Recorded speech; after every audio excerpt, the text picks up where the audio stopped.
नमस्कार दोस्तों, स्वागत है आपका स्टडी फॉर सिविल सर्विसेज में। वीडियो को पूरा देखिए। कोई भी आपका फीडबैक है, कोई सजेशन है, तुरंत वीडियो में कमेंट करके जरूर बताइए। अच्छा लगे तो वीडियो लाइक जरूर कर लीजिए और ऐसे वीडियो लगातार फ्री में पाने के लिए चैनल को तुरंत सब्सक्राइब कर लीजिए और बेल आइकन को जरूर टैप कर लीजिए ताकि आगे भी सारे वीडियो आपको मिलते रहे। यूट्यूब में फॉलो करते हैं तो प्लीज ये वाला फ्री टेलीग्राम चैनल जरूर ज्वाइन कर लीजिएगा। सारे नोटिफिकेशन, सारे अपडेट यहीं पे आते हैं, ध्यान रखिएगा। स्टडी फॉर सिविल सर्विसेज का कोई भी पेड ग्रुप अगर आपको ज्वाइन करना है तो सिर्फ 85648056060609797523864455 यही नंबर है हमारे, सिर्फ जहां पे कॉल या व्हाट्सएप कर सकते हैं। इंस्टाग्राम पे हमारा पेज जरूर फॉलो कर लीजिएगा, स्टडी फॉर सिविल .सर्विसेज है। ट्विटर पे हमको जरूर फॉलो कर लीजिएगा, @study for civils है। सारे क्वेश्चन अटेम्प्ट करिए और स्कोर अपना तुरंत कमेंट करके बताइए। नमस्कार दोस्तों, आप सभी का स्वागत है स्टडी फॉर एग्जाम में। दोस्तों, यह लेखपाल के सामान्य अध्ययन सीरीज का 7वां वीडियो है। वीडियो शुरू करने से पहले मैं आपको बताना चाहता हूँ हमारे कई पेड ग्रुप चलते हैं। अगर आप इन पेड ग्रुप को लेना चाहते हैं तो दिए गए नंबर पर कॉल कर जानकारी प्राप्त कर सकते हैं। तो दोस्तों, देखते हैं आज का पहला प्रश्न लोग। भारत में सहायक संधि पर सबसे पहले हस्ताक्षर किसने किया था? अवध, मैसूर, हैदराबाद या सिंधिया? तो इसका जो सही आंसर है वह ऑप्शन सी, हैदराबाद।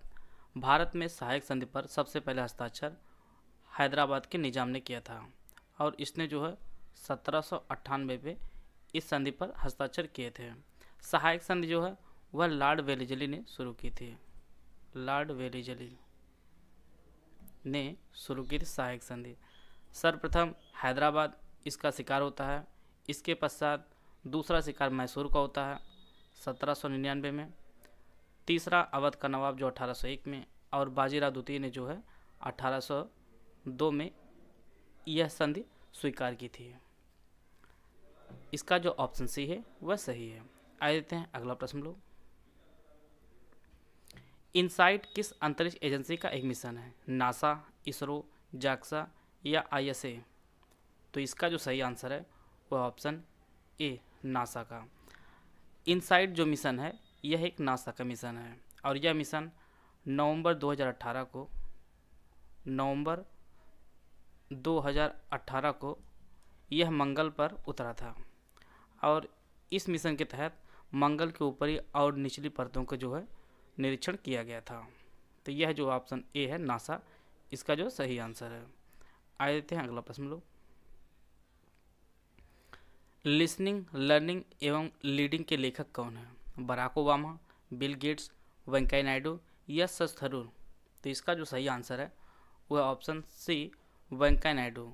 वेंकैया नायडू ने जो है वह लिसनिंग, लर्निंग एंड लीडिंग जो है पुस्तक लिखी है और इस पुस्तक का जो विमोचन है वह वर्तमान गृह मंत्री अमित शाह ने किया था। तो इसका जो ऑप्शन सी है वह सही है। आइए देखते हैं अगला प्रश्न लोग। निम्नलिखित में से कौन सा युग्म सुमेलित नहीं हुआ? आपको पहचानना है।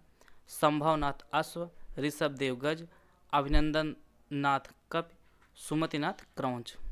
तो इसका जो सही आंसर है वह ऑप्शन बी, ऋषभदेव का जो प्रतीक चिन्ह था वह गज नहीं था बल्कि वह बैल था। और बात करते हैं ऋषभदेव की, तो ऋषभदेव जो है यह प्रथम तीर्थंकर थे। यह प्रथम तीर्थंकर जो है वह ऋषभदेव थे और इनका जन्म जो है वह अयोध्या में हुआ था और इनका एक और नाम था आदिनाथ। आदिनाथ जो है वह ऋषभदेव का नाम था। इसका जो ऑप्शन बी है वह सही है। अन्य सभी भी सुमेलित हैं। संभवनाथ का अश्व था, अभिनंदन नाथ का कप था और सुमतनाथ का क्रौंच था प्रतीक चिन्ह। आइए देखते हैं अगला प्रश्न लोग। हाल ही में केंद्रीय शिक्षा और कौशल विकास एवं उद्यमिता मंत्री श्री धर्मेंद्र प्रधान ने उत्तर प्रदेश के जिले में 29वें हुनर हाट का उद्घाटन किया। बरेली, प्रयागराज, रामपुर या मेरठ? तो इसका जो सही आंसर है वह ऑप्शन सी, रामपुर में। धर्मेंद्र प्रधान ने जो है यह 29वें हुनर हाट का उद्घाटन यह रामपुर में किए हैं और यह जो हुनर हाट चला है यह आपके 16 से 25 अक्टूबर 2021 के मध्य यह हुनर हाट यह रामपुर में चला है। तो इसका जो ऑप्शन सी है वह सही है। आइए देखते हैं अगला प्रश्न लोग। हम भारत को या तो आज़ाद करेंगे या आज़ादी के प्रयास में दिवंगत होंगे, यह कथन आपको बताना है यह किस आंदोलन से जुड़ा है? भारत छोड़ो आंदोलन, सविनय अवज्ञा आंदोलन, असहयोग आंदोलन या चंपारण आंदोलन? तो इसका जो सही आंसर है वह ऑप्शन ए भारत छोड़ो आंदोलन से यह कथन जुड़ा है। जैसा कि आप लोग जानते हैं कि भारत छोड़ो आंदोलन यह 1942 में चला था। सविना अवज्ञा आंदोलन यह 1930, असहयोग आंदोलन हुआ 1920, चंपारण आंदोलन आपका 1917। कभी कभी आपको मिलान करने के लिए भी प्रश्न पूछता है। तो इस प्रकार जो है इस प्रश्न जो उत्तर है वह ऑप्शन ए इसका सही आंसर है। और इसी भारत छोड़ो आंदोलन के समय जो है गांधी जी ने करो या मरो का नारा दिया था। इसका जो ऑप्शन ए है वह सही है। आते हैं अगला प्रश्न लोग। बुद्ध के जीवन संबंधित यहाँ पे कुछ प्रतीक और घटनाएं दी गई हैं, आपको बताना है कौन सा सुमिलित नहीं है। मृत्यु स्तूप, ज्ञान पीपल, गृह त्याग हाथी, निर्माण पदचिन्ह। तो इसका जो सही आंसर है वह ऑप्शन सी, गृह त्याग का जो प्रतीक था वह हाथी नहीं था बल्कि वह घोड़ा था। बाकी अन्य सुमिलित हैं कि मृत्यु का जो प्रतीक था वह स्तूप था, ज्ञान जो है पीपल था, निर्माण जो है वह पदचिन्ह था। आप लोग कमेंट बॉक्स में बताइएगा कि गौतम बुद्ध को जो परिनिर्वाण प्राप्त हुआ था वह किस नदी किनारे हुआ था। मैंने कई वीडियो में बताया, आप लोग उसका उत्तर जो है इस वीडियो के नीचे आप लोग दीजिएगा। आते हैं अगला प्रश्न लोग। शंकराचार्य द्वारा स्थापित 4 मठों में कौन सा एक शामिल नहीं हुआ, आपको पहचानना है। गोवर्धन मठ, श्रृंगेरी मठ, ज्योतिर्मठ या रामेश्वरम। तो इसका जो सही आंसर है वह ऑप्शन डी रामेश्वरम। जैसा कि आप लोग जानते हैं कि शंकराचार्य ने जो है चारों दिशाओं में 4 मठ स्थापित किया था। उत्तर में ज्योतिर्मठ जो उत्तराखंड में स्थित है, पूर्व में गोवर्धन मठ जो उड़ीसा में स्थित है, यह आपका उत्तराखंड में स्थित है। दक्षिण में कर्नाटक में आपका श्रृंगेरी मठ है जो कर्नाटक में स्थित है। श्रृंगेरी मठ जो है वह आपके कर्नाटक में स्थित है। और पश्चिम में शारदा मठ है, शारदा मठ जो गुजरात में स्थित है। तो इस प्रकार जो है शंकराचार्य ने कुल 4 मठ स्थापित किए थे। उत्तर में ज्योतिर्मठ, पूर्व में गोवर्धन मठ, दक्षिण में श्रृंगेरी मठ और पश्चिम में जो है आपका शारदा मठ। इसका जो ऑप्शन डी है वह सही है। आगे देते हैं अगला प्रश्न लोग। सिकंदर ने निम्नलिखित में से किस शहर की स्थापना नहीं की थी। निकाया, उकेफाल, सिकंदरिया या मकदूनिया। तो इसका जो सही आंसर है वह ऑप्शन डी, सिकंदर ने मकदूनिया की स्थापना नहीं की थी। इसने निकाया, उकेफाल और सिकंदरिया नामक शहर बसाया था। जो उकेफाल था यह सिकंदर के प्रिय घोड़े का नाम था और उसी घोड़े के नाम पर जो है इसने उकेफाल नगर की स्थापना की थी। आइए देते हैं अगला प्रश्न लोग। सक्षम अभियान का शुभारंभ किस मंत्रालय ने किया। रक्षा मंत्रालय, पर्यटन मंत्रालय, पेट्रोलियम मंत्रालय या रेल मंत्रालय। तो इसका जो सही आंसर है वह आपका ऑप्शन सी पेट्रोलियम मंत्रालय। सक्षम अभियान का शुभारंभ पेट्रोलियम मंत्रालय ने किया था और हरित और स्वच्छ ऊर्जा के बारे में जागरूकता फैलाने के लिए जो है यह अभियान चलाया गया था। और वर्तमान में इसके जो मंत्री हैं वह हरदीप सिंह पुरी हैं। पेट्रोलियम मंत्री जो है वह हरदीप सिंह पुरी हैं। और सक्षम का जो फुल फॉर्म है वह आपका संरक्षण क्षमता महोत्सव है। संरक्षण क्षमता महोत्सव यह सक्षम का फुल फॉर्म है। आते हैं अगला प्रश्न लोग। यहाँ पे आपको पहचानना है कौन जो है सही सुमिलित नहीं है। भीतरगांव का मंदिर कानपुर, पद्मनाभ स्वामी मंदिर चेन्नई, उदयगिर का विष्णु मंदिर विदिशा, देवगढ़ का दशावतार मंदिर या झांसी। तो इसका जो सही आंसर है वह ऑप्शन बी पद्मनाभ स्वामी मंदिर जो है यह चेन्नई में ना होकर यह केरल की राजधानी तिरुअनंतपुरम में स्थित है। पद्मनाभ स्वामी मंदिर जो है यह तिरुअनंतपुरम में स्थित है और यह भगवान विष्णु का मंदिर है। इसका जो ऑप्शन बी है वह सही है। अन्य जो है भीतरगांव मंदिर जो है कानपुर में स्थित है, उदयगिर का विष्णु मंदिर या विदिशा में स्थित है और देवगढ़ का दशावतार मंदिर जो है यह आपके झांसी में स्थित है। आते हैं अगला प्रश्न लोग। प्रागैतिहासिक चित्रकला का साक्ष्य मध्य प्रदेश के भीमबेटका की गुफाओं में प्राप्त हुआ।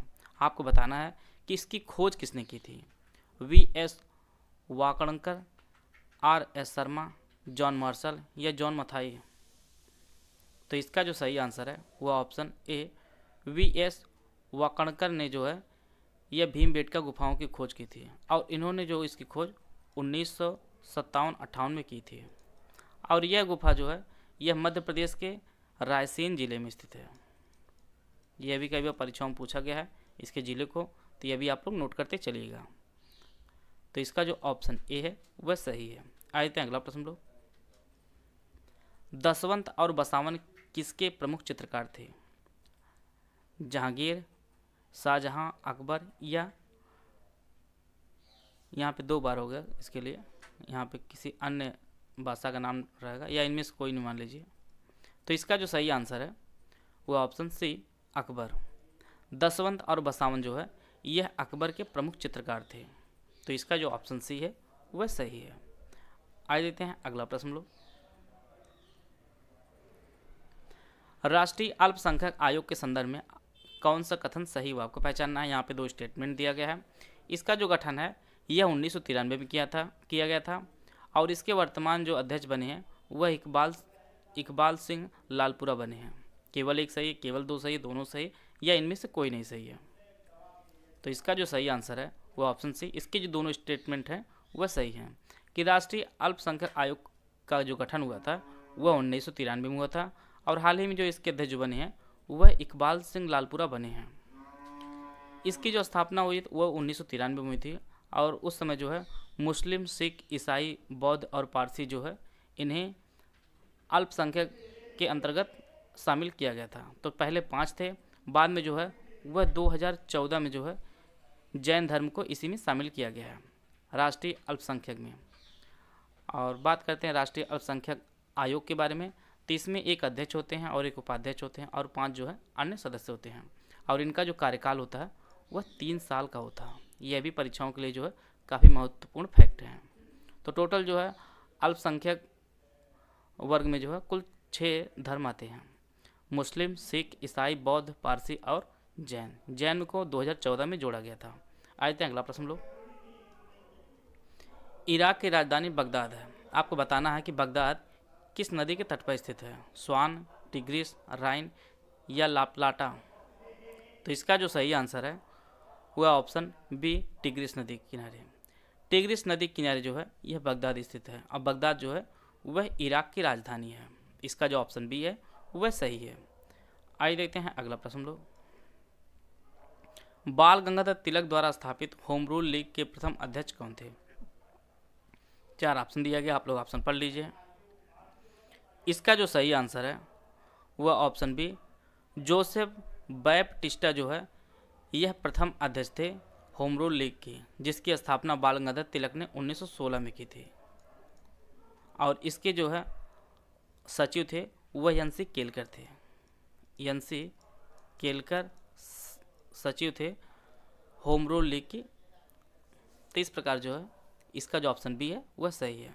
और बाल गंगाधर तिलक ने जो है एक काफ़ी चर्चित नारा दिया था, स्वराज हमारा जन्मसिद्ध अधिकार है। यह भी नारा बाल गंगाधर तिलक ने दिया था। आइए देते हैं अगला प्रश्न लोग।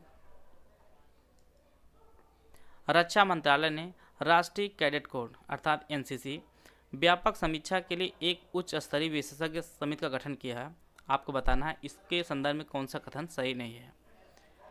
बैजयंत पांडा समिति के अध्यक्ष होंगे और इस समिति में कुल 10 सदस्य होंगे। केवल एक सही है, केवल 2 सही है, दोनों सही है या इनमें से कोई नहीं सही है। तो इसका जो सही आंसर है वह ऑप्शन, यहाँ पे प्रश्न पूछा गया कौन सा सही नहीं है, यह भी आपको ध्यान देना होगा। प्रश्न पूछा गया कौन सा कथन सही नहीं है, तो इसका जो दूसरा स्टेटमेंट है वह सही नहीं है कि इसमें जो है कुल 10 सदस्य नहीं होंगे बल्कि इसमें कुल 15 सदस्य होंगे और बैजयंत पांडा जो है इस समिति के अध्यक्ष होंगे राष्ट्रीय कैडेट कोड की व्यापक समीक्षा के लिए। इसमें कुल 15 सदस्य होंगे और बैजयंत पांडा जो है इस समिति के अध्यक्ष होंगे। बात करते हैं एनसीसी की, तो एनसीसी की जो स्थापना हुई थी वह 1948 में हुई थी और इसका जो मुख्यालय है यह नई दिल्ली में स्थित है।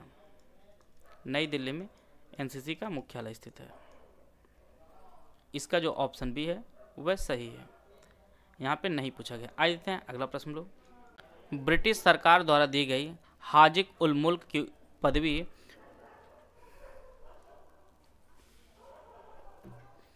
ब्रिटिश सरकार द्वारा दी गई हाजिक उल मुल्क की पदवी को खिलाफत आंदोलन के दौरान किसने त्याग दी थी? हकीम अजमल खां, मोहम्मद अली जिन्ना, शौकत अली या हसरत मोहानी? तो इसका जो सही आंसर है वो ऑप्शन ए हकीम अजमल खां ने हाजिक उल मुल्क की पदवी खिलाफत आंदोलन के दौरान त्याग दी थी। और हकीम अजमल खां इंडियन नेशनल कांग्रेस के 5वें मुस्लिम अध्यक्ष बने थे। इन्होंने 1921 के अधिवेशन की अध्यक्षता की थी। आप लोग कमेंट बॉक्स में बताइएगा कि 1921 का अधिवेशन जो हुआ था इंडियन नेशनल कांग्रेस का, वह कहाँ आयोजित हुआ था। आए थे अगला प्रश्न लोग। बगलिहार परियोजना किस नदी पर स्थित है? झेलम नदी पर, रावी नदी पर, चिनाब नदी पर या सिंधु नदी पर? तो इसका जो सही आंसर है वह ऑप्शन सी चिनाब नदी पर बगलिहार परियोजना स्थित है। इस परियोजना का जो उद्घाटन है वह प्रधानमंत्री मनमोहन सिंह ने किया था। और चिनाब नदी जो है यह सिंधु की एक सहायक नदी है। सिंधु की एक सहायक नदी चिनाब नदी है। आए थे अगला प्रश्न लोग। निम्नलिखित में से कौन सा स्थान भारत का ग्रीनविच कहा जाता है? रोहतक, अवंती, उज्जैन या कुरुक्षेत्र? तो इसका जो सही आंसर है वह ऑप्शन सी उज्जैन। उज्जैन को जो है भारत का ग्रीनविच कहा जाता है। और यहाँ पर जो है जय सिंह ने एक वेधशाला भी स्थापित की थी। जैसा कि आप लोग जानते हैं कि जय सिंह ने उज्जैन, दिल्ली, जयपुर, मथुरा, वाराणसी में जो है वेधशाला स्थापित की थी। उनमें से एक वेधशाला जो है वह उज्जैन में भी स्थापित की थी। और शून्य अंश देशांतर को ग्रीनविच कहा जाता है जो इंग्लैंड में स्थित है। तो इसका जो ऑप्शन सी है वह सही है। वीडियो अगर आपको अच्छा लगा तो लाइक कर सकते हैं, चैनल सब्सक्राइब कर लीजिए। वीडियो को पूरा देखने धन्यवाद। जय हिंद, जय भारत।